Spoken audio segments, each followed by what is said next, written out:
Hi friends, welcome back to ಗೊಂಬೆ ನಾಡಿನ ಕೈ ರುಚಿ. ಇವತ್ತಂತೂ ಒಂದು ಒಳ್ಳೆ ಹೆಲ್ತಿ ರೆಸಿಪಿ ತೊಗೊಂಡ್ಬಂದಿನಿ. ಅದೇ peanuts salad. High protein recipe ಇದು. ಖಂಡಿತವಾಗ್ಲೂ ಜಿಮ್ಗೆ ಹೋಗೋರಿಗಂತೂ ತುಂಬ ಇಷ್ಟ ಆಗುತ್ತೆ. ಅವರಿಗೆ ಅಷ್ಟೇ ಅಲ್ಲ, ಮಕ್ಕಳಿಗೆ ಕೂಡ ತುಂಬ ಇಷ್ಟ ಆಗುತ್ತೆ. ಒಂದು ಸರಿ ಟ್ರೈ ಮಾಡಿ ನೋಡಿ, ಮಾಡೋದು ತುಂಬ ಈಸಿ. ಬನ್ನಿ ಹೇಗೆ ಮಾಡೋದು ಅಂತ ನೋಡೋಣ. ಒಂದು ಇಡೀ ಕಡಲೆಕಾಯಿ ಬೀಜನ 1 ಅವರ್ ಮುಂಚೆನೇ ನೀರಲ್ಲಿ ನೆನೆಸಿಟ್ಕೊಳ್ಳಿ. ನಿಮ್ಗೆ ಏನಾದ್ರು ಟೈಮ್ ಇಲ್ಲ ಅಂದರೆ ಉಗುರು ಬೆಚ್ಚಗಿರೋ ನೀರಲ್ಲಿ ಒಂದು ಅರ್ಧ ಗಂಟೆ ನೆನೆಸಿದ್ರೆ ಸಾಕು, ನೆಂತು ಬಿಡುತ್ತೆ. ಇದನ್ನ ಕುಕ್ಕರಲ್ಲಿ ಹಾಕ್ಕೊಂಡು ಒಂಚೂರು ಉಪ್ಪು ಹಾಕಿ 2 ವಿಸಿಲ್ ಕೂಗಿಸ್ಕೊಳ್ಳಿ.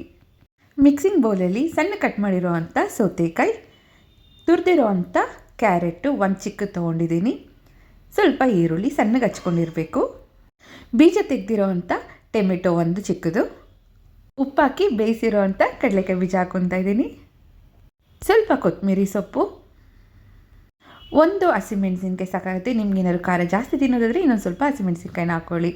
ಹುರಿದು ಪುಡಿ ಮಾಡಿರೋ ಅಂಥ ಜೀರಿಗೆ ಪುಡಿ, ಚಾಟ್ ಮಸಾಲ 1/4 ಟೀ ಸ್ಪೂನು, ಅರ್ಧ ಹೋಳು ನಿಂಬೆಹಣ್ಣಿನ ರಸ.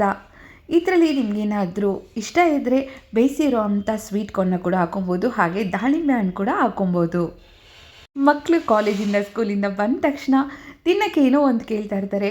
ಈ ಥರ ಮಾಡಿಕೊಡಿ, ಆರೋಗ್ಯಕ್ಕೂ ಒಳ್ಳೆಯದು, ಟೇಸ್ಟು ಚೆನ್ನಾಗಿರುತ್ತೆ, ಅವ್ರಿಗೂ ಇಷ್ಟ ಆಗುತ್ತೆ, ನಿಮಗೆ ಮಾಡೋಕ್ಕೆ ನಿಮಗೂ ಈಸಿಯಾಗಿರುತ್ತೆ. ಉಪ್ಪು ಹಾಕೋದು ಮರೆತೋಗಿದೆ. ಉಪ್ಪು ಹಾಕ್ಕೊಳ್ಳೋಣ, ರುಚಿಗೆ ಎಷ್ಟು ಬೇಕೋ ಅಷ್ಟು. ಇದರಲ್ಲಿ ಮಾವಿನಕಾಯಿ ಸೀಸನ್ ಇದ್ದರೆ ಚಿಕ್ಕದಾಗಿ ಮಾವಿನಕಾಯಿನ, ತೋತಾಪುರಿ ಮಾವಿನಕಾಯಿ ಬರುತ್ತಲ್ಲ, ಅದನ್ನ ಕಟ್ ಮಾಡಿ ಹಾಕ್ಕೊಳ್ಳಿ, ಇನ್ನೂ ಟೇಸ್ಟ್ ಚೆನ್ನಾಗಿರುತ್ತೆ.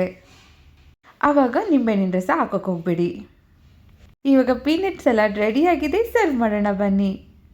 ನೋಡಿದ್ರಲ್ಲ, ಪೀನಟ್ ಸಲಾಡ್ ಎಷ್ಟು ಈಸಿಯಾಗಿ ಮಾಡ್ಬೋದು ಅಂತ. ನೀವು ಟ್ರೈ ಮಾಡಿ, ಖಂಡಿತವಾಗ್ಲೂ ನಿಮ್ಮ ಮನೇಲಿ ಎಲ್ಲರಿಗೂ ಇಷ್ಟ ಆಗುತ್ತೆ. ನಿಮ್ಮೆಲ್ಲರಿಗೂ ಇಷ್ಟ ಏನು ಮಾಡಬೇಕು? ಲೈಕ್ ಮಾಡಿ, ವಿಡಿಯೋನ ನಿಮ್ಮ ಫ್ರೆಂಡ್ಸ್ ಎಲ್ಲರಿಗೂ ಶೇರ್ ಮಾಡಿ. Thank you.